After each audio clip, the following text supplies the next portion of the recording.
Puji syukur kehadirat Allah Subhanahu wa Ta'ala yang telah memberikan kita segala kenikmatan sehingga kita dapat hadir secara virtual pada acara yang berbahagia ini, yaitu Prisma Entrepreneurship Training dengan tema menumbuhkan jiwa entrepreneur yang cerdas, kreatif, dan inovatif.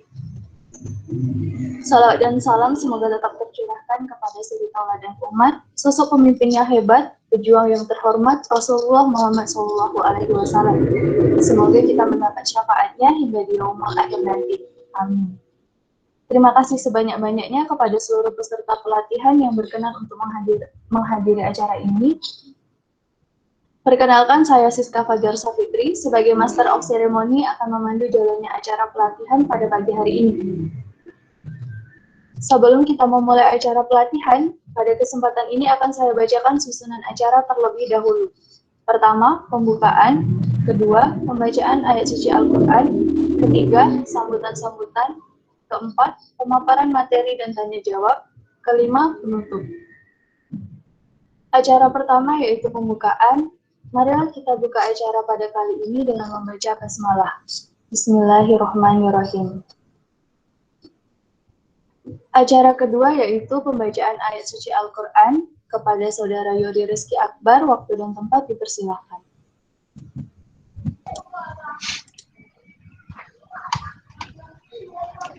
A'udzu billahi minasyaitonir rajim. Bismillahirrahmanirrahim. Idza waqa'atil waqi'ah laisa liwaq'atiha katibah khafidatur rafi'ah. Idza rujjatil ardu rajja wa bussatil jibalu bassa faqanat haba'an mumbassa wa kuntum aswajan salasa.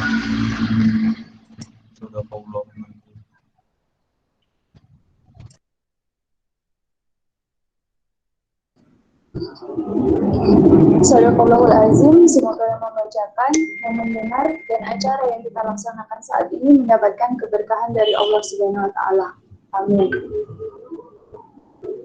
Acara yang ketiga adalah sambutan-sambutan. Sambutan yang pertama adalah sambutan dari Ketua Panitia. Kepada Saudari Indah Pranita Jati, waktu dan tempat dipersilakan.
Mohon maaf teman-teman, barusan ada kendala sinyal.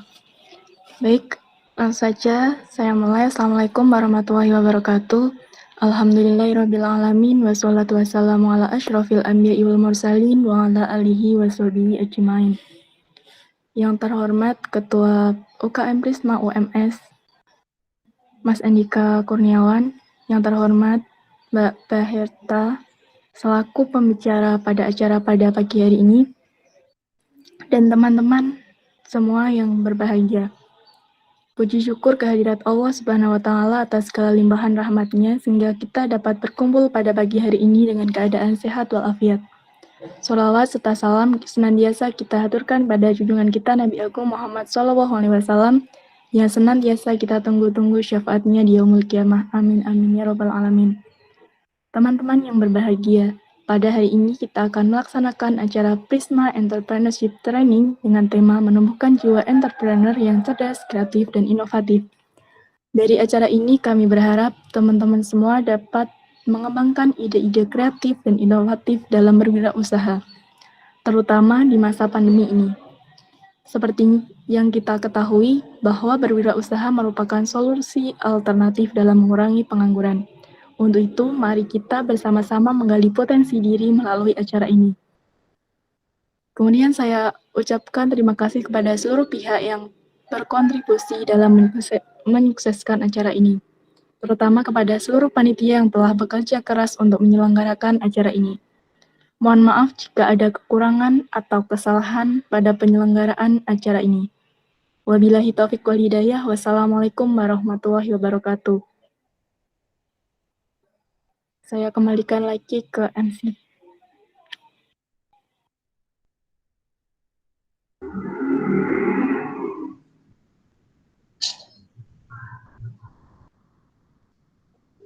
Sambutan yang kedua adalah sambutan dari Ketua Umum Unit Kegiatan Mahasiswa Pengembangan Prestasi dan Riset Mahasiswa UMS kepada Saudara Andika Kurniawan. Waktu dan tempat dipersilakan.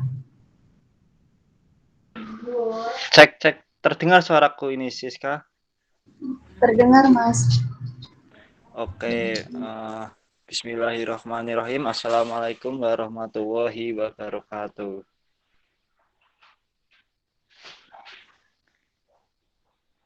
Alhamdulillahirrabbilalamin. Wassalatu wassalamu ala asrafil anbiya'i wal mursalin Sayyidina Muhammadin wa ala alihi washabihi ajma'in. Amma ba'du. Sebelumnya yang saya hormati Bapak Khalid selaku pembina UKM Prisma UMS yang selalu membantu dan mendampingi kita. Kemudian yang saya hormati dan saya banggakan pengurus harian Prisma UMS 2021 dan anggota Prisma UMS 2021. Tak lupa salawat serta salam selalu tercurahkan kepada junjungan Nabi kita Muhammad SAW yang selalu kita nantikan syafaatnya di yaumul qiyamah. Amin amin ya rabbal alamin. Alhamdulillah pada pagi hari ini kita bisa melaksanakan program kerja kita yaitu Prisma Entrepreneurship Training dengan pembicara yang luar biasa yaitu Mbak Baherta Rahmatika. Selamat datang Mbak di acara kegiatan UKM Prisma UMS. Perlu diketahui bahwa program kerja ini merupakan program kerja baru di tahun ini yang diinisiatif oleh teman-teman dari Divisi 4. Saya mengucapkan terima kasih kepada teman-teman panitia yaitu dari teman-teman Divisi 4 yang telah bekerja keras dan berusaha untuk menjalankan mempersiapkan acara ini agar bisa berjalan dengan maksimal dan baik. Terkait kegiatan pada pagi hari ini yaitu Prisma Entrepreneurship Training dengan tema yaitu menumbuhkan jiwa entrepreneur yang cerdas, kreatif, dan inovatif. Harapannya dengan tema yang diangkat oleh teman-teman panitia ini bisa menumbuhkan jiwa wirausaha teman-teman, bisa meningkatkan pemahaman teman-teman tentang wirausaha. Ditambah lagi dengan pembicara yang luar biasa, yaitu Mbak Baherta Rahmatika. Teman-teman mumpung bisa ketemu dengan pembicara yang luar biasa, terus gali ilmunya, korek-korek sampai teman-teman paham betul. Sehingga harapannya output dari kegiatan ini itu teman bisa memahami apa itu bisnis, apa itu jiwa entrepreneur, bagaimana membangun. Kemudian juga kalau di kampus kita kan juga adanya KBMI, bisa itu sebagai salah satu outputnya, KIBM gitu. Mungkin dari aku cukup sekian. Semangat teman-teman Divisi 4 telah mempersiapkan acara ini dengan baik sampai hari ini. Semangat juga untuk teman-teman dari pihak lain dan anggota, selalu jaga kesehatan. Dan selamat mengikuti acara Prisma Entrepreneurship Training. Semoga ilmu ini bisa bermanfaat bagi teman-teman semua, baik dari pengurus harian maupun dari anggota sekalian. Dari aku cukup sekian, kurang lebihnya aku mohon maaf. Akhir kalam, wassalamualaikum warahmatullahi wabarakatuh.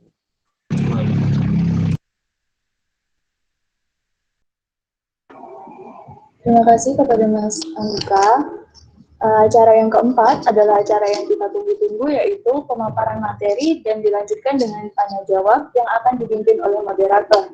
Langsung saja kepada moderator, Saudari Rega Kardani, waktu dan tempat dipersilakan.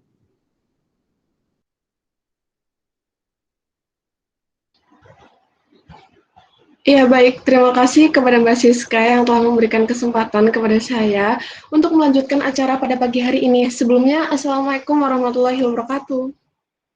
Waalaikumsalam warahmatullahi wabarakatuh. Waalaikumsalam warahmatullahi wabarakatuh. Selamat pagi teman-teman, gimana nih kabarnya? Semoga sehat dan bahagia selalu ya. Seperti yang disampaikan Mbak Siska di awal acara, webinar kali ini kita akan mengangkat tema menumbuhkan jiwa entrepreneur yang cerdas, kreatif, inovatif. Dari temanya aja udah menarik banget nih buat kita bahas di masa pandemi kayak gini. Secara ya, jiwa muda tuh pasti meronta-ronta, gimana enggak? Kita anak muda diem di rumah aja, nggak ada penghasilan apa-apa, sedangkan kebutuhan dan keinginan tuh semakin banyak. Nah, biar temanya makin menarik, kita mau undang pembicara sekaligus usaha muda nih. Halo Kak Beherta. Halo, Kak Rega. Tak kenal maka tak sayang teman-teman, maka izinkanlah saya untuk membacakan CV singkat dari Kak Beherta. Nama Beherta Rahmatika, tempat tanggal lahir Rembang 21 Agustus 1999. Alamat Perumahan Pebabri RT 01 RW 07 Sumberjo Kecamatan Rembang, Kabupaten Rembang. Prestasi 2018 terpilih sebagai peserta dalam Rembang Expo 2018, 2019 staf Departemen Pendidikan dan Profesi Ikatan Mahasiswa Fisioterapi Indonesia Wilayah 3, 2020 Kepala Departemen Pendidikan dan Profesi IMKI Wilayah 3. 2016 sampai sekarang founder dari Rihijab Daily, Bahna Hijab ID, Buket Hijabku, Benyu Ayu, dan Jajan.titik. Kontak person IG Beherta, WhatsApp 081777948667, email rahmatikabeherta@gmail.com. Seorang mahasiswi dan punya 5 usaha sekaligus pasti bukan hal yang mudah ya buat Kak Beherta. Nah, dengan pengalaman yang udah banyak dan udah lama, pasti sharingnya bakal asik nih buat 45 menit ke depan. Sebelumnya, mohon izin Kak Beherta, sebelum menyampaikan materi, saya juga perlu menyampaikan bahwa materi akan berlangsung selama 45 menit dan sisanya 15 menit kita gunakan untuk sesi tanya jawab. Dan untuk teman-teman yang hadir pada seminar pagi ini diharapkan dapat menyimak materi dari narasumber dengan sebaik-baiknya. Untuk Kak Beherta, waktu dan tempat kami persilakan. Baik, terima kasih atas waktu yang diberikan kepada saya. Selamat pagi teman-teman semua. Selamat pagi, Kak. Terima kasih. Ini total ada berapa peserta, Mbak?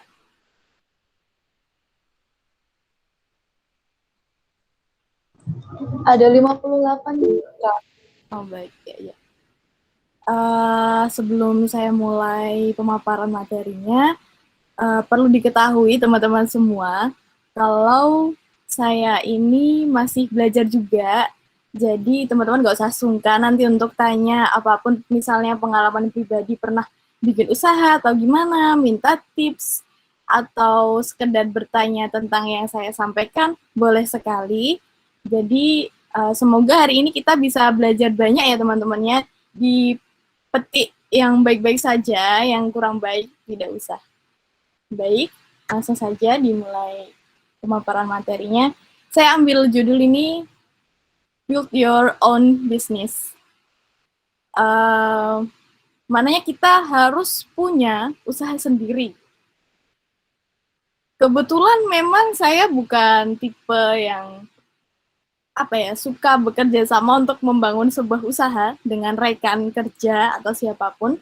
Saya tipe yang membangun usahanya benar-benar sendiri.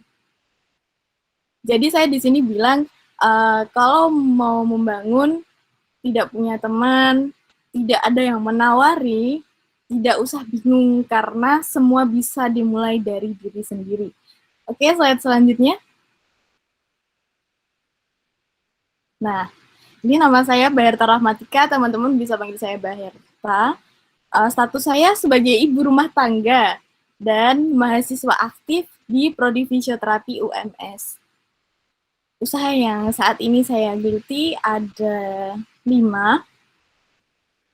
Untuk yang paling saya, ini masih jadi yang paling atas, itu hijab daily, dan lalu Bahna hijab. Kalau hijab daily tadi spesialisasinya di hijab polos, dan yang Bahna hijab ini untuk hijab motif. Lalu ada buket hijabku, ini karena saya jualannya hijab, jadi saya sekalian aja bikin usaha buket hijab, seperti itu. Lalu ada Benwayu, ini berkaitan dengan kecantikan. Terus Jajantik, ini saya jual makanan di sini. Oke, next. Nah, wirausaha. Kesannya teoritis banget kalau baca kalimat ini. Pun waktu teman-teman saya ibaratnya mendapatkan mata kuliah wirausaha, ya, dengan dosen yang tentunya mungkin banyak pengalaman, tapi pun mereka nggak seantusias itu untuk mengetahui tentang wirausaha seperti itu, karena rata-rata memang bingung wirausaha itu saya mau ngapain gitu, saya punya apa untuk dijual, saya bisa apa untuk wirausaha seperti itu. Boleh next? Nah, terus gimana caranya memulai usaha? Nah, ini pasti yang ada di pikiran teman-teman semua, bingung untuk mulai usahanya itu gimana. Oke, next. Nah, orang itu kalau mau mulai, itu harus tahu ini dulu. Yang pertama ini ada hobi, yang kedua ada potensial yang ada, yang ketiga ini kebutuhan, yang keempatnya keinginan. Kenapa saya tulis 4 ini di sini? Karena memang ini adalah hal-hal yang nantinya akan menggiring kita ke memiliki usaha. Dan kalau mau punya usaha itu diperhatikan dulu aspek 4 ini. Yang pertama hobi. Mbak Mas di sini hobinya apa? Misalkan, saya hobinya misalkan masak, atau itu bukan hobi tapi saya misalnya bisa, seperti itu. Saya sukanya masak-masak sama teman-teman. Oh, ya udah, dijual aja, coba bikin masakan seperti itu. Karena dari hobi ini pasti kan suka melakukannya dan bisa seperti itu. Nantilah dipikir untuk proses pemasarannya, untuk gimana-gimana kita bahas nanti. Lalu yang kedua, kita lihat potensial yang ada. Kalau Mbak Mas kalian nggak punya hobi, ada loh yang nggak punya hobi ya, nggak bisa dipungkiri, pasti ada yang nggak punya hobi. Yang kedua, ini potensial yang ada. Misalkan Mbak Mas ya, di sekitar rumah kita, itu kita misal tinggalnya di daerah yang jauh dari kota. Loh, ternyata kita di rumah itu punyanya cuma lele.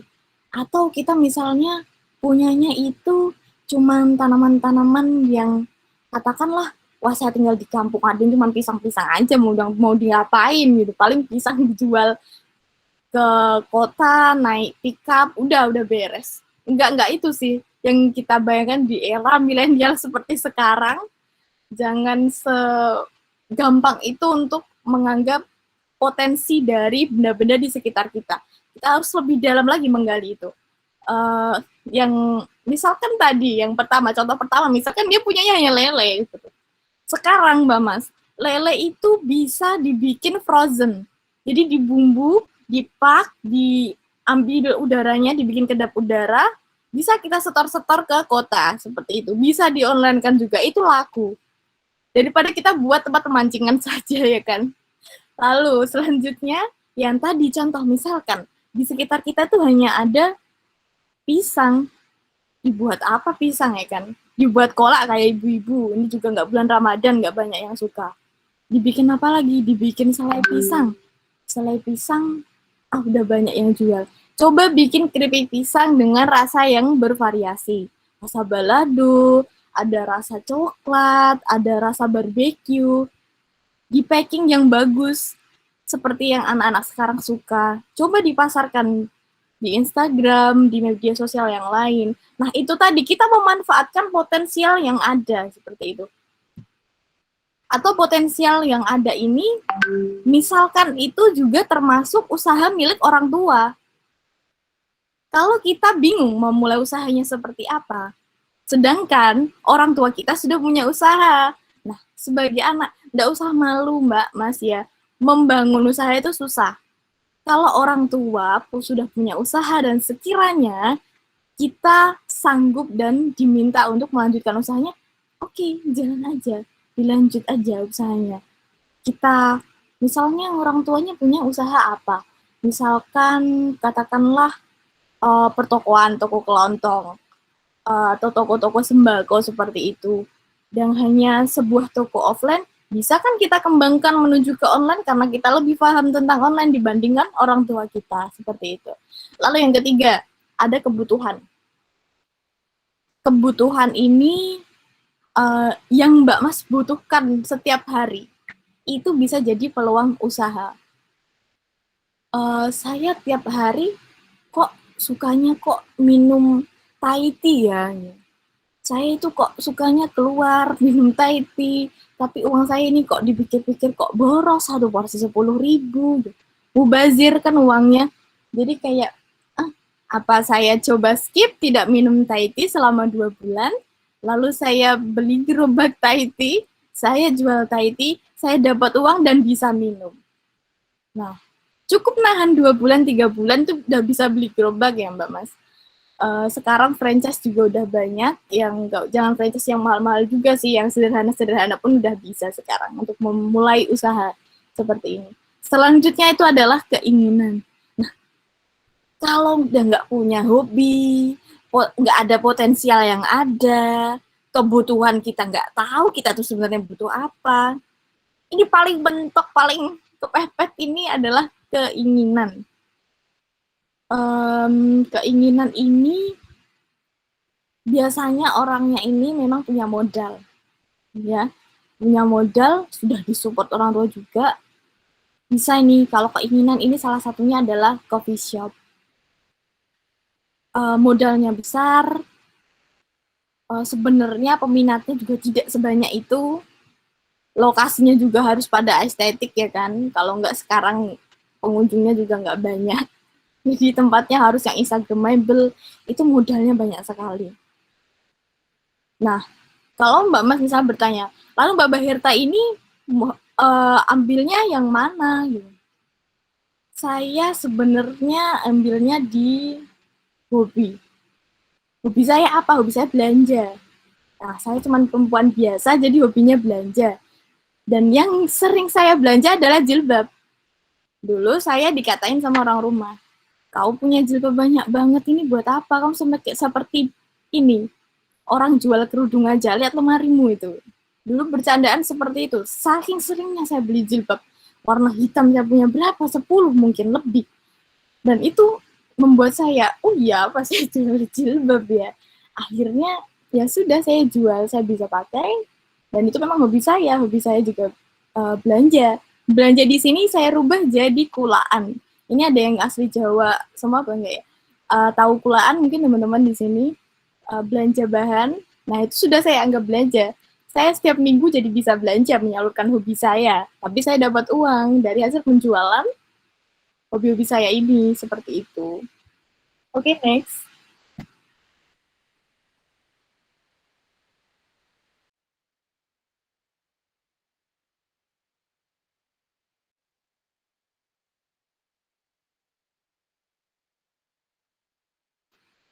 Maaf ada kendala sedikit. Baik, selanjutnya terus gimana Mbak tadi kalau mau mulai gitu kan? Yang pertama perlu teman-teman lakukan itu dicatat idenya. Teman-teman punya ide apa? Dicatat. Wah, saya kok pengen bikin ini ya? Saya mau usaha bikin fashion wanita tapi di ini, oh ya dicatat dulu aja. Kita nyatat, oh bikin fashion wanita muslimah yang spesifik seperti itu ya. Untuk muslimah otomatis kita tidak jual baju-baju yang terbuka seperti itu ya. Lalu tentukan konsep bisnisnya. Mbak Mas nih mau apa? Spesialis outer misalnya, atau spesialis jual gamis misalnya. Dan konsep warnanya, oh semuanya pattern, tidak ada yang warnanya polos. Atau oh semuanya polos, tidak ada yang pattern. Atau oh campuran, saya jual motif juga dan saya jual polos juga, seperti itu. Lalu yang ketiga ini perlu ditentukan target marketnya. Jualan itu nggak bisa ngasal. Misal kita jual, udah yang penting ada yang beli. Entah bapak-bapak, entah ibu-ibu, entah adik-adik. Nggak bisa seperti ini, susah. Ya, tidak akan spesifik kecuali produk kita makanan. Makanan pun juga beda-beda. Ada yang disukai ibu-ibu, ada yang disukai remaja, beda-beda juga tingkatannya. Jadi kita perlu menentukan target market kita terlebih dahulu. Jangan bilang target market, oh semuanya market saya biar saya terjualnya luas. Itu kalau target marketnya Mbak Mas jualnya beras, telur, gula, seperti itu memang target marketnya luas. Tapi coba bayangkan, kalau target marketnya misalnya semuanya, tapi Mbak Mas jualnya kaos kaki motif, ya masa bapak-bapak mau beli kan tidak. Nah, begitu loh. Pentingnya target market tuh di situ. Jadi bukan apa ya, bukan terus pilih-pilih tidak, tapi agar kita bisa improvement dari produk yang kita jual. Oh, kalau target market saya seorang wanita usia 18 sampai 35 tahun. Otomatis selera fashionnya seperti ini. Mereka suka warna-warna seperti ini dan mereka kemampuan belanjanya itu segitu gitu. Tidak mungkin harganya, jadi kita bisa menentukan harganya juga kan nantinya.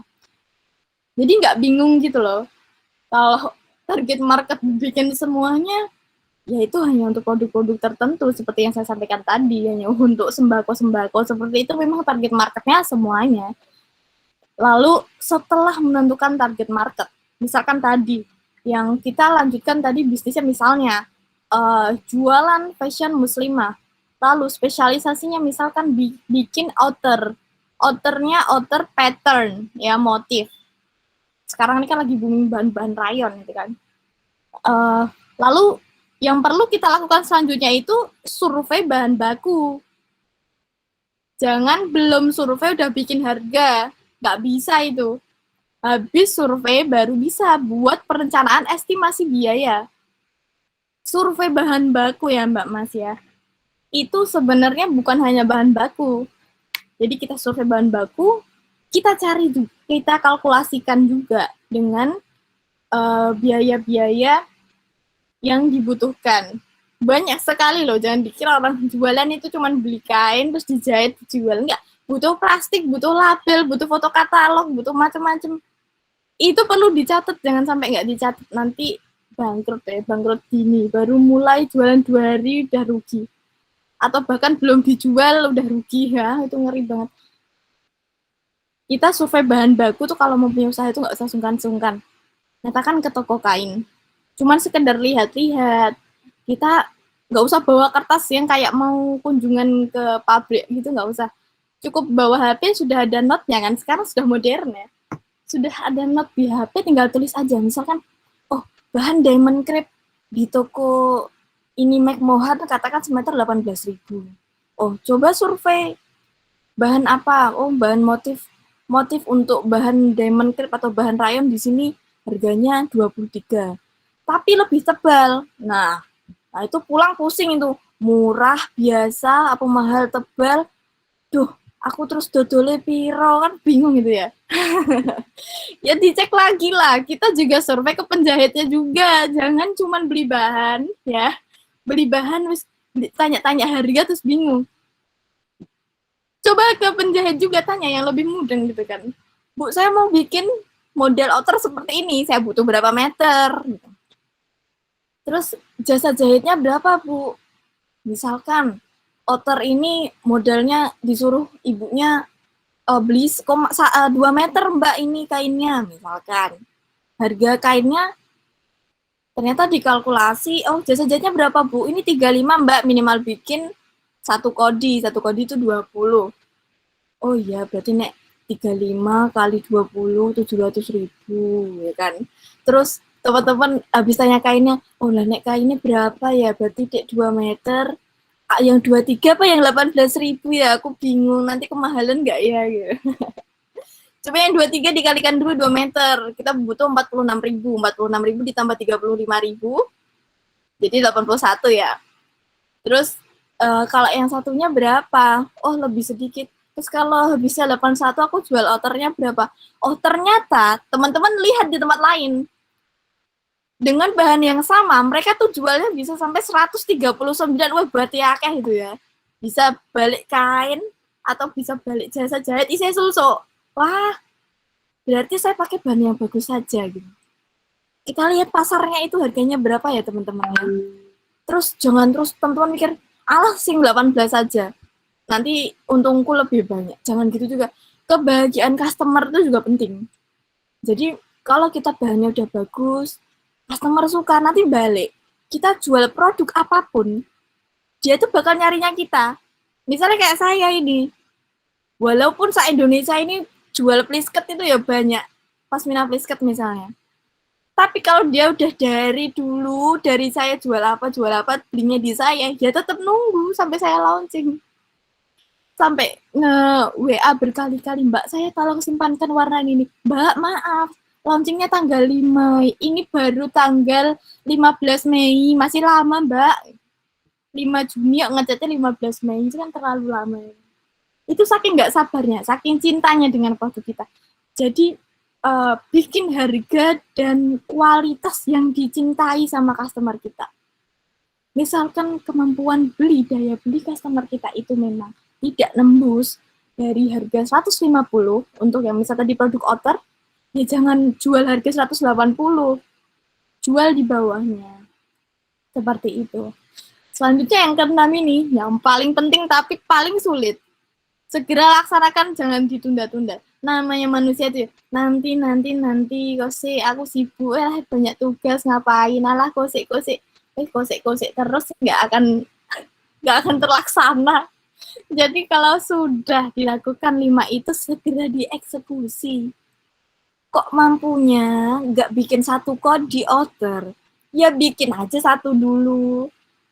Biasanya jasa jahitnya itu cuma selisih 10.000 atau 5.000, tapi it's okay karena modal kita cuma 100.000, ya nggak mulu-mulu, 100.000 aja. Jadi mampunya bikin satu, ya udah bikin satu, anggap saja itu sampel. Kalau serak bagus, kita foto sendiri, dibikin PO. PO itu orangnya kan bayar dulu, terus kita kulakkan bahan. Itu nggak butuh biaya.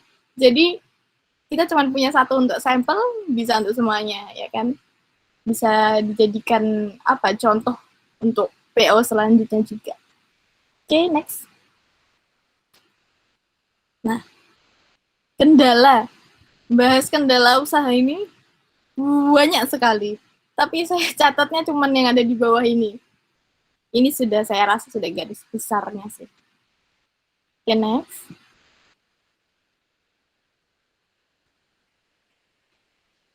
Nah, wah ini coba dibaca dulu nih Mbak Mas. Bener nggak ini jadi kendala? Wah ada yang senyum-senyum. Yang pertama ini pergolakan batin diri sendiri. Nggak usah orang lain ya. Kita tuh mau usaha itu kadang mempersulit itu malah diri sendiri loh, bukan orang lain. Udah mau jualan, udah semangat ya, udah survei bahan, udah bengek, semuanya udah disurvei. Saya ya aku mau jualan. Besoknya lihat temen akrabnya all sopan jualan, duh temenku kok jualan, masuk aku jual nanti nyanyi gitu kan. Akhirnya nggak jadi. Itu loh, batin diri kita sendiri loh, apalagi perempuan nih kan. Perempuan tuh nggak ngapa-ngapain, pengen marah-marah, pengen ngambek. Orang modelan kayak gitu kok suruh buka usaha. Ya usahanya tuh belum jadi udah ngambeki duluan ya kan. Makanya itu, pergolakan batin diri sendiri ini aku tahu di nomor pertama ini karena memang wah ini paling dari yang paling, karena semua dimulai dari diri sendiri ya kan. Yang kedua, penolakan orang terdekat. Bayangkan, kita sudah mantap, sudah yakin, bahkan barang sampelnya itu sudah jadi loh. Kita bawa ke rumah, tunjukkan itu ke bapak ibu, bu, ini bagus gak? kok elek ngono gitu kan. Udah kita semangat langsung dikatain kok elek ngono gitu. Wah sudah itu orang dekat terus tidak mendukung. Terus gimana ya kan? Tadi yang pertama saya belum kasih tahu ya caranya untuk mengendalikan pergolakan batin diri sendiri itu ya Mbak Mas ya. Kalau kita terus-teruskan itu tidak akan mulai usahanya. Jadi lebih baik dirinya sendiri ditenangkan. Ya Allah diriku, kamu kok gini banget gitu kan. Ayo loh mulai usaha, ayo semangat diri sendiri ya semangat ya. Kasian banget gak ada yang nyemangatin. Yang kedua ini penolakan orang terdekat. Ini solusinya apa? Ya sudah, kupingnya ditutup. Kita mau mulai usaha kok mau dengerin ibu. Kita tanya ibu bilang welek ya. Kita bawa ke bapak. Ibu kelambi apa gitu kan. Terus, wah, bis gak ada dukungan. Lari kita ke kakak. Mas, bagus gak ini mas? Aku mau jualan ini. Ono sing tuku piye gitu kan. Aduh, dari kok belum loh, kita tuh belum promosi, belum foto katalog, belum apa-apa sudah direndahkan. Jadi lebih baik ya teman-teman, kita teruskan dulu usaha kita. Kita itu nggak akan tahu gagal atau berhasil karena kita belum nyoba dijual, ya kan? Jangan kita dengarkan dulu omongan orang, kita harus membuktikan dulu. Kalau omongan orang tuh nggak ada habisnya. Tapi teman-teman harus percaya, kalau kita sudah laku banyak nanti, mereka juga bingung, kok tadi yang kakakmu bingung, sing metuku sapa ini, terus lihat kalian jual kok laris, pasti dia tanya balik, wih, sing tuku sapa ae kok gelem nuku gitu kan. Terus bapak tadi yang nanya model apa gitu, pasti pertanyaan nanti muter lagi, balik jadi, kok ada yang suka model kayak gini gitu. Ibu juga yang bilang welek. Oh, berarti ini api, ini bagus gitu kan. Ya sudah, nanti itu berjalan dengan seiring waktu. Kita cukup sabar aja sambil dilanjutkan dulu. Kalau memang belum difoto katalog, segera difoto katalog, segera dipasarkan, seperti itu. Jadi nanti cepat laku, orang tua juga tahu, seperti itu. Tiba-tiba ada orang banyak ke rumah. Oh, ngapain? Ternyata COD-an di rumah ngambil. Terus orang rumah tiga-tiganya lihat di jendela. Ya, cah itu jualan opo, kok ada ya yang beli gitu. Gitu. Yang ketiga apa? Ini lanjut ya. Yang ketiga ini tidak istiqomah. Ya sudah jualan, sudah dapat restu orang tua.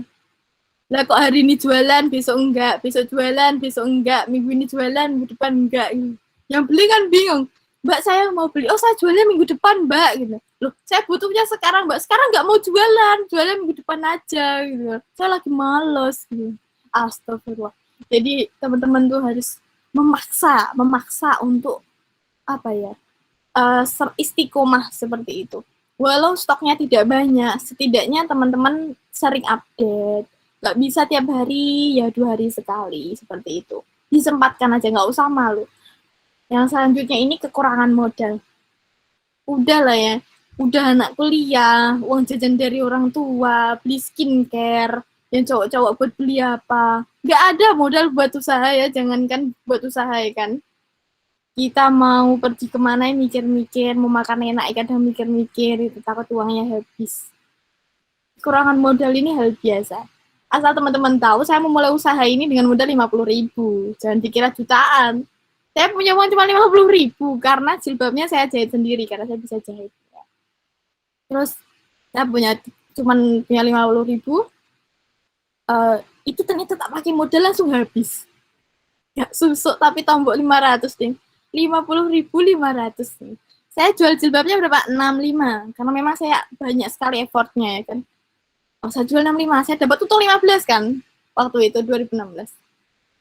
Setiap saya jual, saya kelompok, akhirnya bisa beli satu bahan.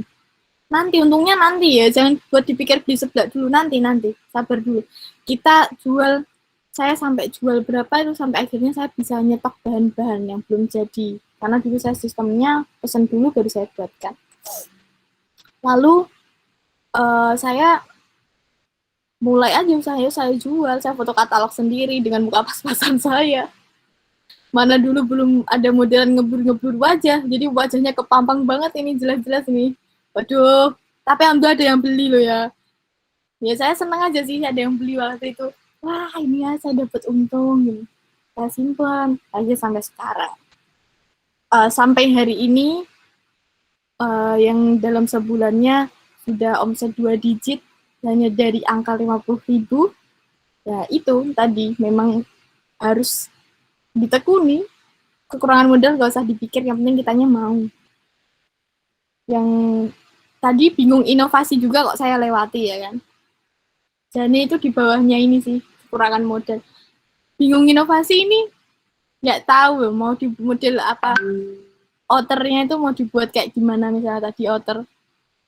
Mau bagian ketiaknya ditaruh di agak bawah, di bajunya agak naik, atau sakunya di sini ada 2, terus 4, terus 6, atau gimana. Nah, inovasi itu kadang nggak usah seribet itu loh Mbak Mas ya. Kemarin misalnya pattern aja ya udah outer jadi pattern tanpa saku. Inovasi selanjutnya kasih saku 2. Selanjutnya sakunya 1 tok. Selanjutnya dikasih renda. Lo ngapain bingung? Semudah itu, sesimpel itu. Nggak usah ganti-ganti modelnya, nggak usah. Cukup ganti warna, ganti motif, dibedain sedikit, itu sudah beda. Itu sudah inovasi, itu udah luar biasa. Dan selanjutnya banyak pesaing. Ini nggak usah dipikir, rezeki itu sudah ada yang ngatur. Kalau banyak pesaing, nah jual nasi goreng itu di alun-alun ya ada 50 kok ya laku semua. Apalagi kerudung ya nggak semua orang jual ya kan. Apalagi baju-baju juga nggak semua orang jual. Semua orang jual baju lah, yang jual celana siapa. Jadi nggak usah dikhawatirkan, tuh rezeki itu sudah ada yang ngatur tuh. Sulit menentukan harga, ini juga masalah ya. Jadi tapi yang terpenting tadi estimasi biaya diperhatikan baik-baik. Tadi saya sudah kasih tahu caranya bikin harga ya kan. Kita lihat perbandingan harga yang lain, kita sesuaikan dengan modal kita juga. Lalu tidak paham promosi, maaf natif saya ramai banget. Tidak paham promosi ini, teman-teman bisa belajar. Promosi itu kadang secara tidak sengaja sih. Promosi itu skill juga. Tapi bisa dipelajari. Hanya sekedar upload di story WA itu sudah promosi ya kan. Yang penting jangan spam di grup kelas, nanti kamu bisa di-kick ya. Kalau promosi itu yang standar, jangan di grup angkatan loh. Teman-teman tolong follow Instagram saya. Wes gak ada yang follow, gak ada yang beli kan malah kasihan. Mending teman-teman udah bikin status aja, teman-teman pakai juga barangnya. Jangan jual barang nggak dipakai sendiri. Lah gimana orang tahu wujudnya, gimana orang tahu bagusnya kalau teman-teman aja nggak pakai kan. Nah ini kayak saya pakai ini kerudung saya sendiri ya kan, saya nggak beli di orang lain ini. Terus selanjutnya,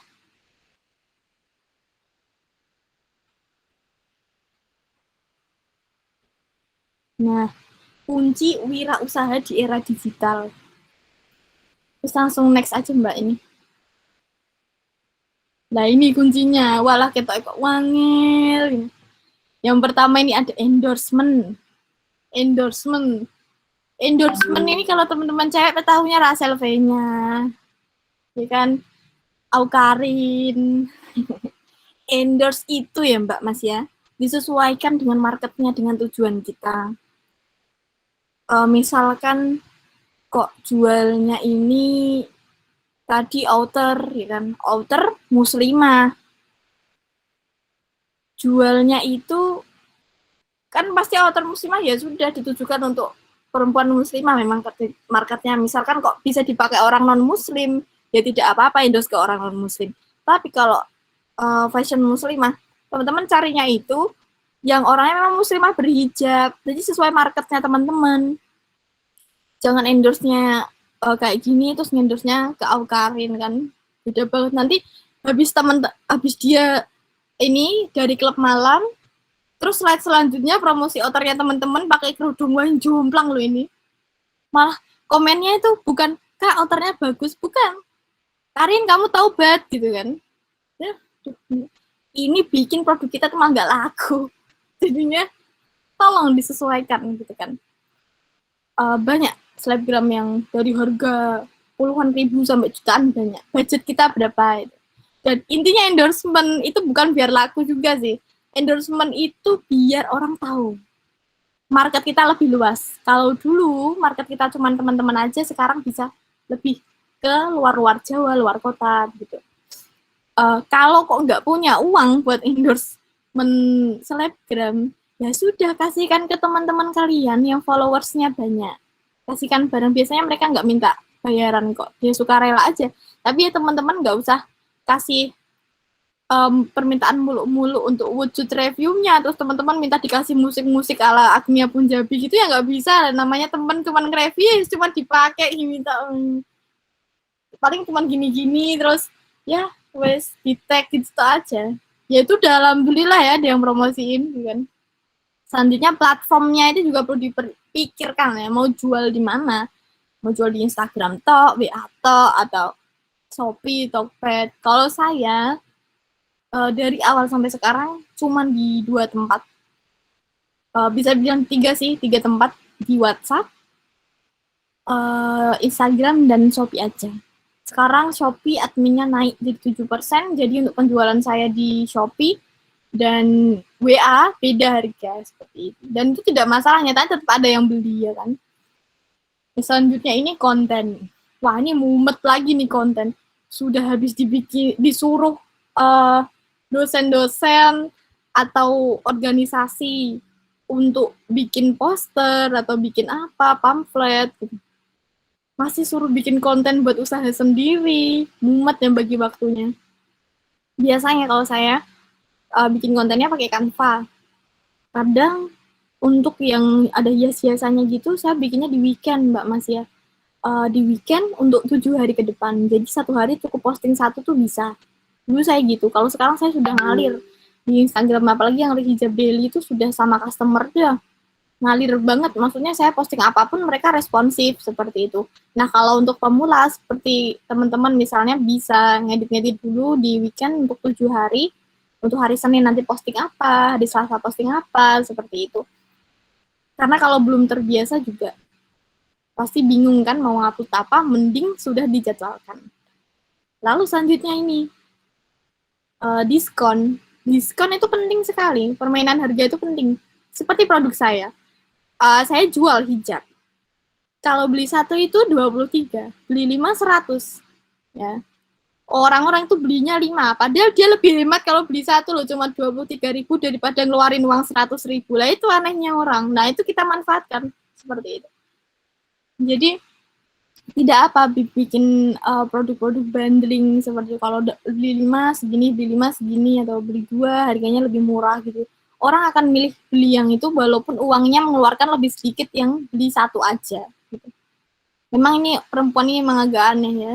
Beli 23 lebih hemat kok malah beli 100.000. Karena saya juga pengen ketawa nih. Maksudnya apa? Beli 23 aja murah loh, malah beli 100. Tapi saya seneng mau langsung dapat untung 5 barang ya kan. Dan selanjutnya ini packaging. Sekarang packaging itu aneh-aneh. Tapi teman-teman juga perlu memikirkan untuk tingkat kemubazirannya ya. Jangan terus jualnya itu ibaratnya sekedar apa ya, parfum harga 30.000, botolnya kaca, ditaruh kardus, dikasih stiker, gratisnya macem-macem, dapat gratis masker, gratis. Walah, ini ruginya berapa? Kardus nyata aja udah 3.000. Loh, teman-teman untungnya berapa? Misal untungnya cuma 5.000 ya. Dari 30.000 tuh untung 5.000 misalkan. Kardusnya 3.000, stikernya 1.000. Terus mana dong? Ora badi kok malah tombok. Ini teman-teman ceritanya memberikan gift untuk customer ini, memberi kado ini, bukan menjual judulnya. Terus itu jangan terlalu ngikuti tren bagus. Tapi diperkirakan juga biayanya. Misalkan seperti itu dibuat saja terpisah. Jika mau packing box, silakan teman-teman tambah biaya 5.000 seperti itu. Itu terpisah bisa. Jadi kalau misalnya dia nggak minta tambah box, itu ya dijual 30.000 aja, jangan 35 seperti itu. Kalau tadi yang outer juga sama, misalkan wah di packing ini box yang modelnya bisa ditarik seret, terus warnanya dusty pink. Ya, labelnya label akrilik 1-2 ribu itu harganya. Padahal untungnya itu cuma 15.000 misal jualan. Malah itu nggak badi ya Mbak Mas ya, cuman kesel kayak olahraga itu. Latihan wirausaha, bener-bener latihan. Oh nggak dapat untung. Terus selanjutnya, next. Nah, alhamdulillah ini yang hijab yang saya tampilkan, yang lainnya bisa dicari sendiri. Hijab ini saya mulai dari Instagram nol, saya nggak beli follower, jadi ini organik, hasil endorse. Terus ini Shopee-nya udah star seller, followernya itu alhamdulillah ya. Teman-teman kalau mau belanja bisa, mas saya promosi. Nggak, maksudnya kalau mau lihat-lihat nggak apa-apa gitu kan. Terus next. Nah ini, tidak terlambat memulai usahamu sekarang. Tidak apa, gagal, masih banyak luang untuk berjuang. Teman-teman malah belum banyak tanggungan ya kan. Masih mahasiswa, nggak mikir ngajar, nggak mikir ngapa-ngapain. Kalau kebetulan kalau saya sudah menikah, jadi saya hormati suami juga. Kalau teman-teman belum menikah masih banyak senggang, nggak apa-apa loh gagal itu. Gagal besok ya dicoba lagi, gagal besok dicoba lagi. Kalau saran saya, mengawali usaha itu jangan langsung modal banyak ya teman-teman. Mending modal 50.000, gagal besok bikin 50.000 lagi, gagal lagi ya nggak apa-apa, 50.000 lagi, bikin lagi. Daripada teman-teman langsung uang 5 juta tapi ternyata gagal. Wah itu lebih sedih. Dimulai dari yang kecil-kecil dulu aja. Oke, next. Wah, ternyata udah terima kasih, berarti udah selesai. Saya kembalikan ke panitianya tadi siapa ya? Moderatornya kok saya lupa, ya Allah. Mbak Rega ya? Iya, Mbak Rega. Monggo, Mbak. Iya, terima kasih Kak Berta buat materinya. Langsung aja ya untuk mempersingkat waktu, kita buka sesi tanya jawab. Untuk informasi, sesi tanya jawab ini 3 penanya tercepat akan dapat door prize dari panitia. Untuk 3 penanya tercepat dan dimulai dari sekarang. Bisa langsung ketik di room chat atau raise hand lalu open mic ya teman-teman. Terima kasih.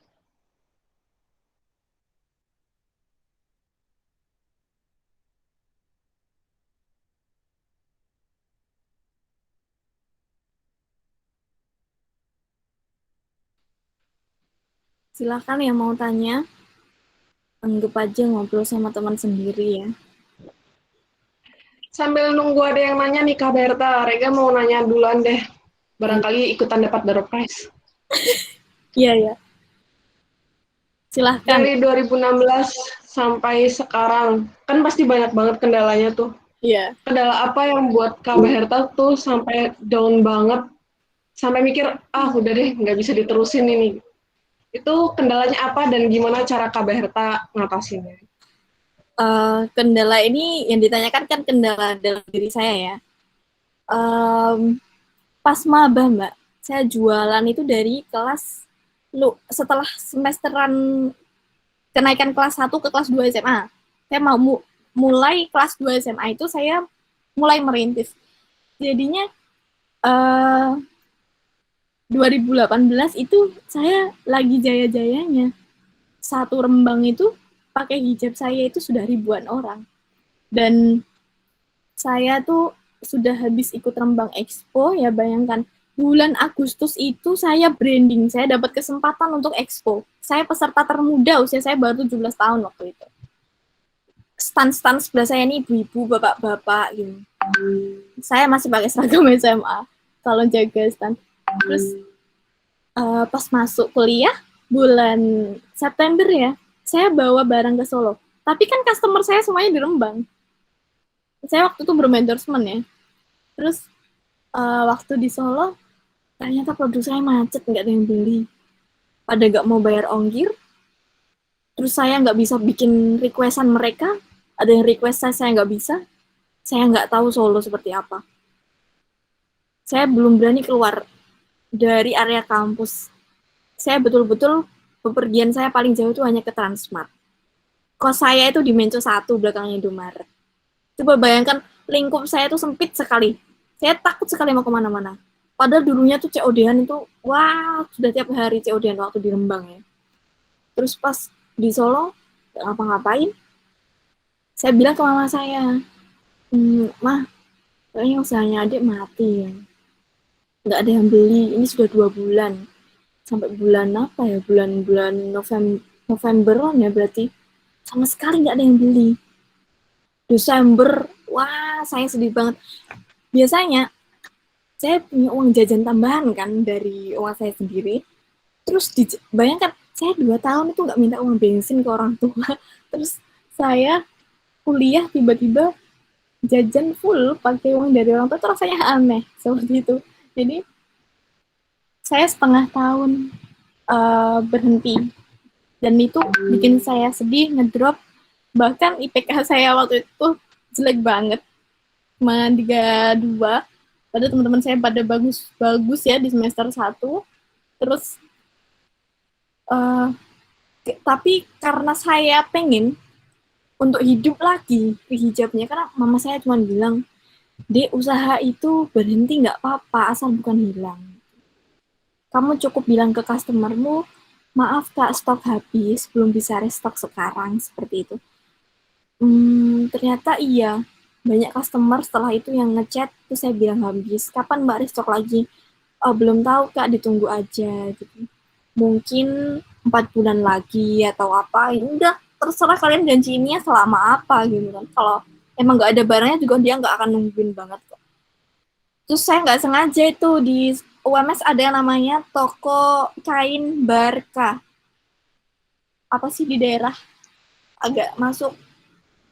Nyoba beli aja kain 4. Saya bawa uang 500.000, saya pikir bakal mahal banget kan. Iseng aja bikin waktu itu. Terus kata teman-teman, punya ini kenalan penjahit. Bener-bener penjahitnya tuh yang di perempatan Gata itu. Ada penjahit di situ, deket situ. Jahitin katanya 15.000. Oh iya bu, saya mau. Coba jahitin 4 barang itu. Aku fotonya di kosan. Kebetulan rumah ibu kos aku estetik. Jadinya temboknya tuh abu-abu dan terang banget. Terus aku foto katalog. Nah, mulai dari situ, aku coba posting diri hijab. Ternyata Masya Allah, antusiasnya luar biasa karena itu mau bulan puasa ya kan. Banyak sekali yang order. Senang banget hijab, hidup banget. Setelah mati 6 bulan, langsung PO masuk shop 50 orang. Itu kan bahagia banget ya. Mati 6 bulan loh, bayangin 6 bulan tuh gak ada yang beli loh. Ternyata masih ada yang mau beli. Senang banget lah itu hidup lagi hijab sampai hari ini. Alhamdulillah. Jadi selama masih ada kesempatan Mbak, Mas diusahakan aja. Kalau memang nggak sempat banget ya jangan maksa. Saya 6 bulan itu bener-bener enggak, karena saya memang belum bisa membagi waktu, masih penyesuaian, ada adaptasi dengan lingkungan kampus ya, yang cukup berat menurut saya. Karena Sabtu Minggu nggak pernah ada libur, kita ada mentoring kan, ada macam-macam, cinta subuh, dan lain-lain. Jadi bener-bener nggak bisa. Sedangkan Senin sampai, bukan sibuk kuliah ya kan. Nah gitulah, pokoknya dicari aja peluangnya. Selalu semangat, yakin. Kalau sedih, cerita aja sama orang-orang terdekat, nggak pasal. Sama orang tua, dan lain-lain. Jangan dipendam sendiri. Itu Mbak Rega. Malah jadi curhat ya kan. Nggak apa-apa. Apa kan jadi bingung. Ini udah ada beberapa pertanyaan masuk nih, Kak Berta. Mau dijawab satu-satu atau ditampung dulu? Bentar. Ini kok pada nanya ini? Berarti tadi pada denger. Saya tuh kalau ini ngantuk ya. Jadi saya kaget yang nanya gitu. Ini pertanyaannya mau ditampung dulu atau langsung dijawab satu pertanyaan satu, Kak Berta? Ya, tak jawab urut dari atas ya. Satu-satu. Oke, mau dibacain atau Kak Berta bisa sendiri? Oh, saya masih bisa baca, Mbak. Tenang aja. Oh, enggak kalau gitu. Iya, ini pasti panitia menyiapkan acara ini penuh rapat-rapat nih. Ini kebetulan maaf juga, saya ini lagi pakai PDH-nya IMVI ya, karena saya lagi ada seminar juga ini di IMVI. Tapi saya panitia cuman enggak yang ngurus apa-apa, saya cuma jadi SC, jadi saya AC, saya permintaan dari Mbak yang hubungi saya siapa? Mbak Feni, Mbak siapa? Ya udah saya iyakan aja. Oke, siapa dulu nih? Izin bertanya, Mbak Niken ya, saya jawabnya Mbak Niken.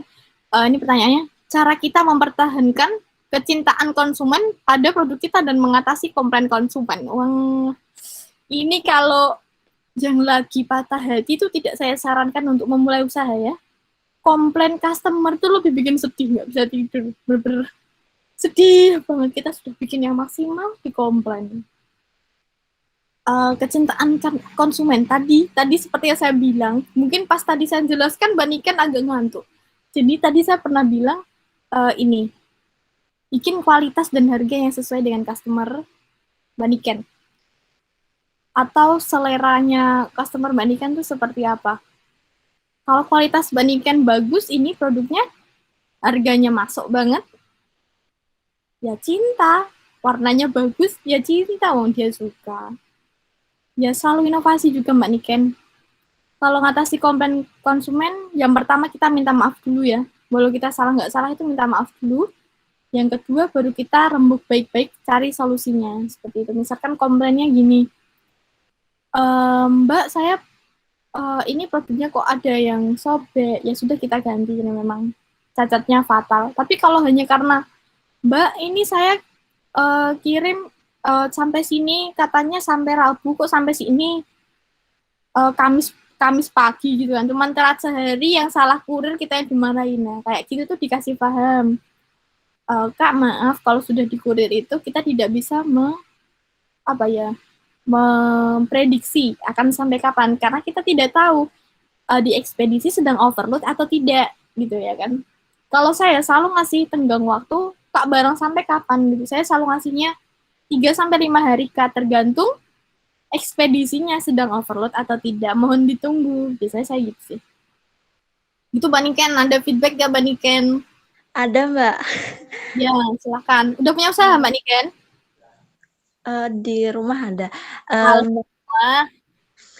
Mau tanya nih Kak, gini, misalnya permasalahannya yang kecintaan produk itu tuh kayak kita udah pasang harga segini nih, nah dengan kualitas yang sama kayak gitu, misalnya kita kan jualnya produk masker kayak gitu kan Kak, ternyata dengan kualitas yang sama dan merek yang sama pula, ada yang lain itu tuh kayak tiba-tiba menjual dengan harga sekian gitu loh. Jadi ketika di situ kan tiba-tiba anjlok kayak gitu kan Kak, apa ya, harganya kayak gitu. Nah, apakah kita perlu menurunkan harga dan memberi bonus dan sebagainya atau gimana ya Kak? Nah, kalau misalnya harganya diturunkan, kira-kira masih untung nggak? Ya mungkin kira-kira untungnya sedikit saja kayak gitu Kak, sangat sedikit kayak gitu. Gini. Kalau kita, itu produk kamu sendiri bukan? Atau kulaan? Kayak kulaan kayak gitu Kak. Nah, kulaan itu kan juga ada rate harganya Mbak. Misalnya kulaannya 100 itu harganya kan lebih murah dibandingkan yang kulaannya cuma 10, 20 ya kan. Nah, bisa jadi kulaannya tuh yang partai besar, jadi harganya murah gitu. Saya pernah punya masalah dengan hal kayak gini. Kebetulan saya pernah diajak kerja sama juga sama produk kayak gitu, yang masker juga sih sama. Akhirnya tuh saya udah nggak jual lagi, karena ada yang jual jauh di bawah saya. Padahal saya kulaannya udah mepet banget dari sananya. Dan saya kulaannya udah banyak loh itu. Bahannya beda dikit sih, tapi kalau ini sama persis ya. Iya, sama persis Kak. Bener-bener sama persis. Penjualannya menurun nggak Mbak?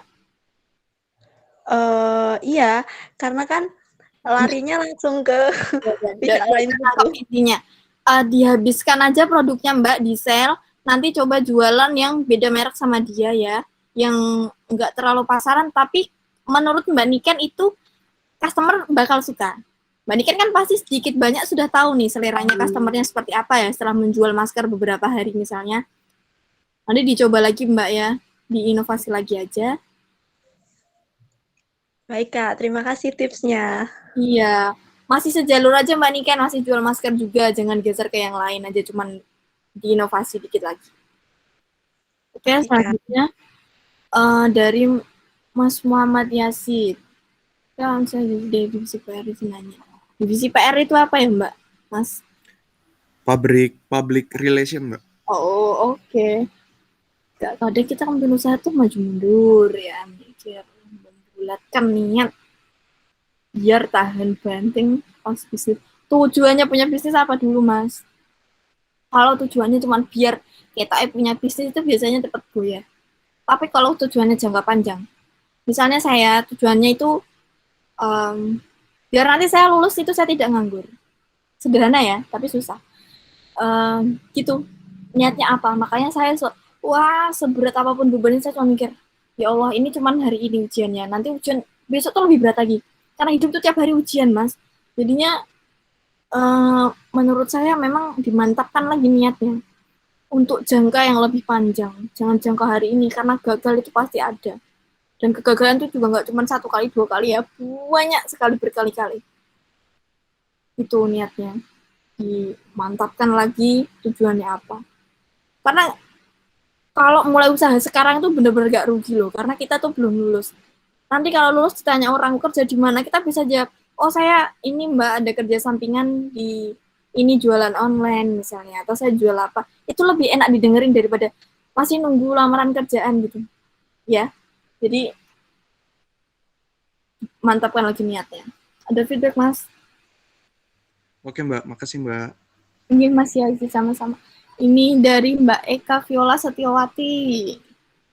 Mbak bagaimana cara mengatasi insecurities sama produk yang kita jual? Maksudnya tuh awal mulai usaha kan pasti ada rasa takut kayak banyak yang jual produk sama kita. Itu mengatasinya gimana ya Mbak? Ini kan kayak pertanyaannya Mbak tadi ya.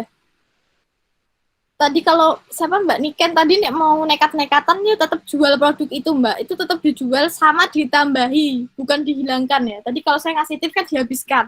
Tapi kalau mau kuat-kuatan nih, kuat-kuatan mental, itu tetap dijual. Ya, harga diturunin dikit aja nggak apa-apa. Terus ditambah produk lain lagi. Jadi bukan terus sama sekali nggak dijual, nggak. Itu bisa. Atau memang mau dihabiskan, kalau mentalnya nggak kuat, dihabiskan aja, terus diganti model yang lain. Masker yang lain misalnya tadi. Terus ini, insecure tuh kayak semua orang ya Mbak. Insecure-nya tapi banyak aspek juga. Insecure karena kita jualan, kita malu jualan, atau insecure produk kita gitu kan. Kalau insecure produk kita, saya rasa nggak perlu. Kita hanya cukup menunjukkan keunggulan produk kita tanpa menjatuhkan produk lain. Itu perlu dicatat. Jangan sekali-kali kok mulai usaha, tapi menjatuhkan produk lain. Nanti kita yang jatuh, Mbak. Kita cuma perlu menunjukkan keunggulan produk kita, gitu-gitu. Saya nggak bisa bilang, mengatasi insecurities dengan menunjukkan keberhasilan juga nggak perlu. Jadi karena bukan saya tuh bukan tipe yang suka ngupload bikin story bukti transferan customer ya. Karena kalau diupload sehari itu ada bukti transfer, nah misal 20, story saya 20 itu cuma resito, itu kan kuayal, itu nggak mutu itu. Lebih baik saya ngupload katalog ya kan. Malah bingung saya tuh ada orang ngupload resi ya bagus. Bagus banget, cuman saya nggak terlalu sering melakukan. Saya masih malas melakukan itu. Tapi kalau mbak-mbak terbiasa seperti itu tuh keren. Berarti kalau masih mau kayak gitu ya sudah, itu tandanya menunjukkan produk saya laku seperti itu.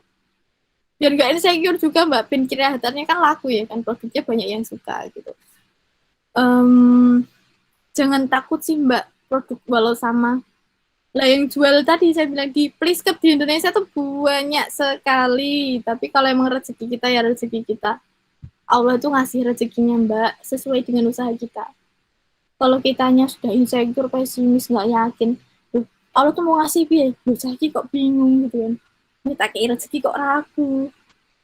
Situ kayak iga yo, situ kayak iga yo lah. Malah nggak jadi dikasih. Wah, gas aja Mbak. Ya. Gimana Mbak Eka? Panggilannya Mbak siapa ini? Mbak Eka ya, gimana?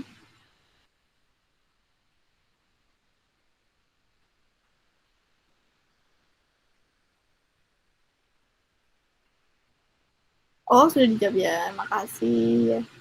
Mood banget Mbaknya. Iya, makasih ya. Terus ada Mbak Nabila Juniski, namanya bagus.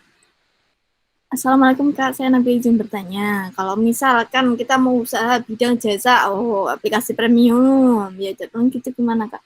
Sedangkan sekarang kan orang-orang nyari udah buat testimoni, ada saran nggak Kak kira-kira gimana? Terima kasih. Mbak kalau belum punya testimoni, itu bisa menunjukkan produk kita itu apa aja dan kemanfaatannya.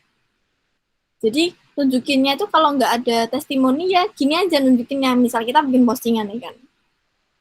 Ayo beli di misalnya Netflix, di HH Shop gitu kan. Harga terjangkau, jaminan asli gitu-gitu aja. Terus coba buktikan sendiri atau ya bikin kalimat yang seakan-akan menarik gitu. Kalau habis posting kayak gitu terus berharap langsung laku itu kayaknya susah, Mbak. Tadi istiqomahnya kita promosi seperti apa kalau memang belum banyak testimoni seperti itu. Jadi ini baru mulai ya Mbak Nabila ya? Mbak Nabila mau balas di komen apa gimana? Halo Mbak Nabila?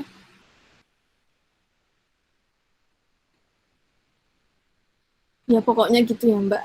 Saya nggak tahu jawaban ini baru mulai apa enggak. Jadi lebih baik ditunjukkan saja kebermanfaatan dari yang dijual itu, keunggulannya, gencar promosinya, seperti itu. Terus, siapa lagi nih? Mas Nur Muhammad Rizky. Assalamualaikum sahabat dari usaha lingkup game e-sport dan masker. Game e-sport dan masker dan sudah berjalan. Nah, kadang kita tergiur menaikkan keuntungan. Takut kalah saing. Kapankah waktu tepat menurunkan menaikkan harga?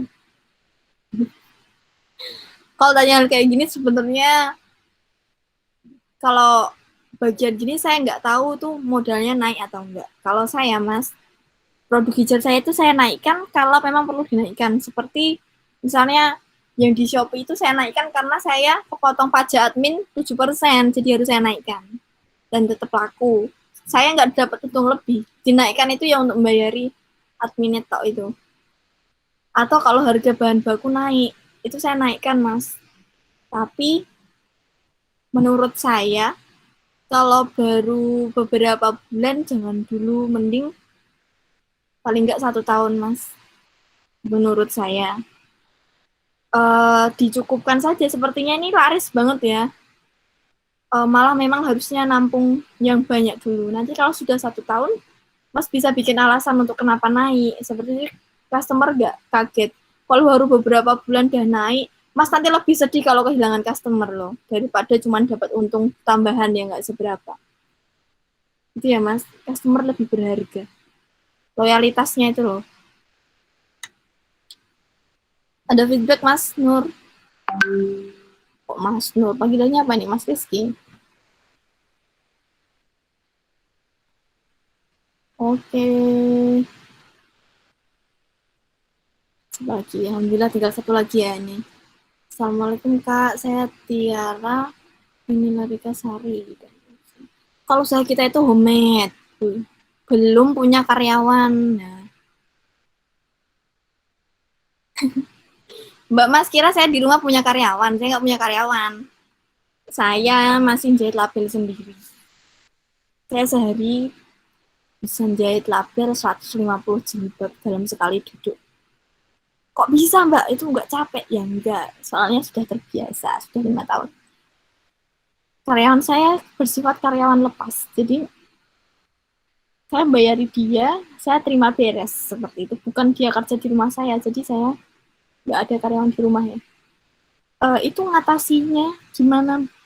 Mbak harus punya waktu tetap untuk melayani customer. Ini mungkin bisa dilakukan, produk homemade ya, dan sibuk kuliah ya. Saya itu setiap pagi selalu ngecek stok. Kalau ini produknya ready stock sih, kalau homemade-nya ready stock apa PO Mbak? Mbak Tiara?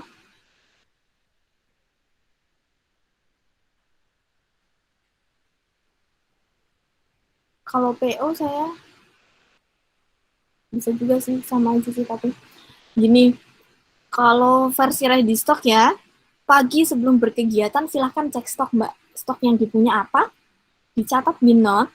Nah, selama kuliah itu nggak mungkin Mbak nggak mainan HP ya kan.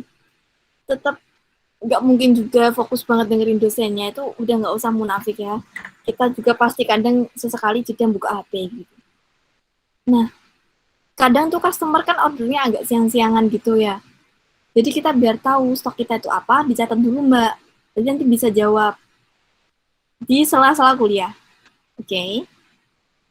Terus, jika sudah ada yang transfer, diucapi saja terima kasih, terus dicatat di jam duhur siang itu. Kalau transfernya sore, ya jeda sholat asar itu, Mbak. Kita nyatet di resi, terus selesai kuliah sekitar jam 5, packing barang, dan dikirim di jam-jam tersebut. Saya selama 5 tahun selalu memberikan waktu di jam 4 sampai jam 6 malam, 4 sore sampai jam 6 malam itu waktu untuk packing. Jadi dari dulu kalau packing jam segitu, Mbak. Asalkan dia transfer sebelum jam itu, saya kirim di hari yang sama. Tapi kalau dia transfernya kok wis jam 6 malam, ya wis nggak saya bungkus, ngapain. Sudah jam untuk urusan saya yang lainnya. Terus bikinnya kapan, Mbak, nih kayak gitu? Dan Mbak punya weekend, bisa bikin pesanan kalau sistemnya PO ya. Kalau ready stock biasanya juga saya pas weekend, untuk nyetaknya itu pas weekend. Jadi tahu stoknya kayak gitu sih. Dikejar waktu tadi, kita kasih waktu untuk usaha kita itu berapa jam gitu ya, di luar jam kuliah. Jadi jangan dicampur-campur, Mbak, pas lagi kuliah misalnya bungkusi barang apa sambil bikin barang, jangan. Nanti malah nggak ada yang maksimal seperti itu. Udah usahanya ibaratnya belum yang laris banget, misalkan. Saya nggak tahu ini Mbak Tiara misalnya udah laris banget sampai kewalahan ya. Itu pinter-pinternya bagi waktu ya tadi. Kalau kuliah ya kuliah aja, Mbak. Paling bisa disambungnya kan balik si customer. Jadi kita kasihnya info stok aja. Terus kita bikinnya paling malam. Dulu saya pas SMA kalau motongin kain tuh malam-malam itu, Mbak, jam 9 sampai jam 10 malam. Karena saya sampai jam 4 kan les. Terus malamnya saya ngaji sampai jam 8 malam. Paling saya baru sampai rumah sekitar jam 9-an. Jam 8-an sih, jam 8 itu saya belajar ngerjain PR sampai jam 9 sampai jam 12-nya saya motong kain, kayak gitu. Jadi karena sudah pelatih dari dulu sampai, jadi sekarang itu kayak udah nggak terlalu kaget gitu loh, Mbak, bagi waktunya. Jadi coba deh dikasih waktu, dibikin penjadwalan yang pas, yang cocok buat Mbak Tiara. Karena saya nggak tahu kesibukan Mbak Tiara seperti apa ya kan. Bisa kok bagi, gampang, tenang aja. Sudah ya, ini pertanyaannya nggak ada lagi kan? Pasti sudah pada bosen. Saya juga udah capek ngomong sebenarnya.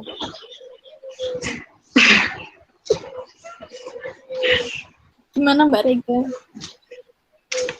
Iya, udah cukup. Rega rasa cukup, Mbak, untuk sesi tanya jawabnya. Untuk Kak Baherta, makasih banget ya buat sharing pengalamannya. Insya Allah bakal bermanfaat banget buat kita semua yang masih muda-muda nih. Pasti ada nih jiwa-jiwa, setiap orang Rega rasa tuh punya jiwa-jiwa pengusaha ya, tapi tergantung gimana orang tersebut tuh ngembanginnya. Sebelum diakhiri, Rega akan membacakan kesimpulan dari materi Kak Baherta. Sebelum memulai usaha, kita harus tahu bahwa yang pertama ada hobi, kita bisa menekuni hobi. Yang kedua, potensial yang ada dengan cara memperhatikan lingkungan sekitar. Yang ketiga, kebutuhan. Coba lihat dulu apa yang kita butuhkan. Dan yang terakhir ada keinginan. Biasanya keinginan ini udah didukung sama perekonomian yang ada, orang tua mendukung, dan keinginan yang kuat. Lalu langkah awal untuk memulai usaha adalah catat ide bisnis, lalu tentukan konsep, tentukan target market, survei bahan, perencanaan estimasi biaya, dan yang terakhir segera laksanakan dan jangan ditunda. Kendala dalam berbisnis adalah yang pertama penolakan batin diri sendiri, yang kedua penolakan orang terdekat, yang ketiga istiqomah, kekurangan modal, banyak pesaing, sulit menentukan harga, dan yang terakhir tidak paham promosi. Ada pesan dari Kak Baherta, yang pertama, jangan langsung pasang modal banyak, mulai dari hal-hal yang kecil dulu. Dan kunci dari wirausaha di era digital adalah endorsement, platform, diskon, packaging, dan konten.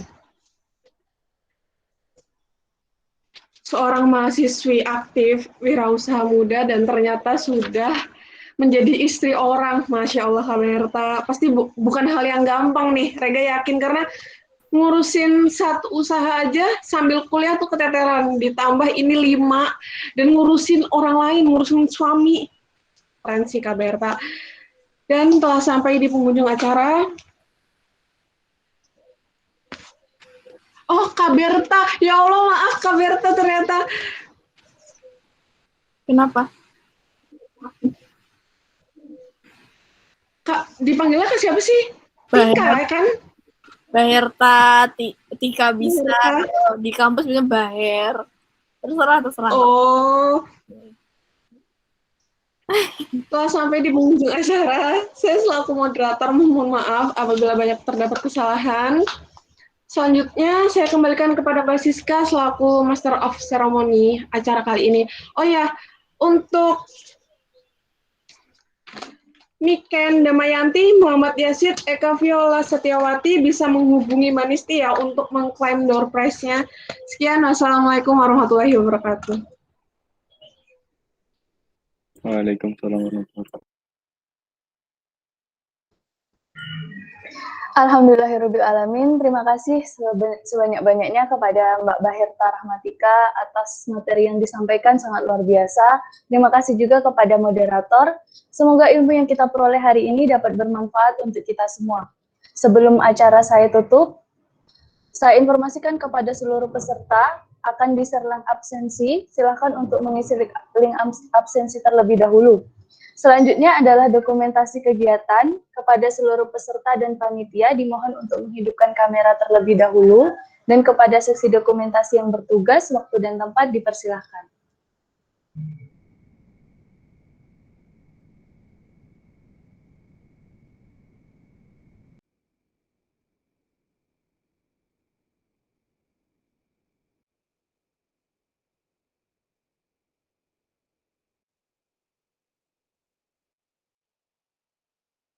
Kelihatan semua nih wajahnya nih.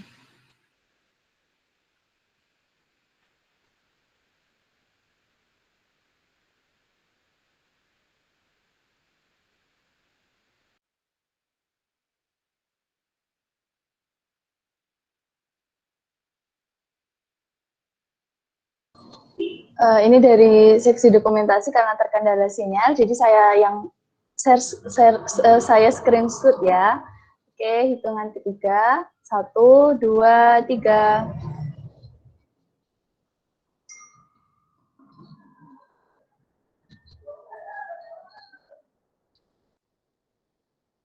Tiga ya teman-teman. 1, 2, 3. Oke, saya rasa cukup. Terima kasih kepada Mbak Baherta dan kepada semua peserta yang telah menghadiri acara hari ini. Semoga acara kali ini memberikan manfaat di dunia dan akhirat. Saya mewakili seluruh panitia yang bertugas memohon maaf apabila selama jalannya acara terdapat banyak kesalahan. Akhirul kalam, billahi taufiq wal hidayah. Wassalamualaikum warahmatullahi wabarakatuh. Waalaikumsalam.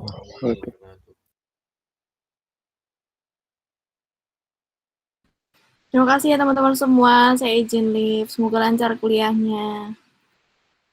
Terima kasih Mbak Baherta.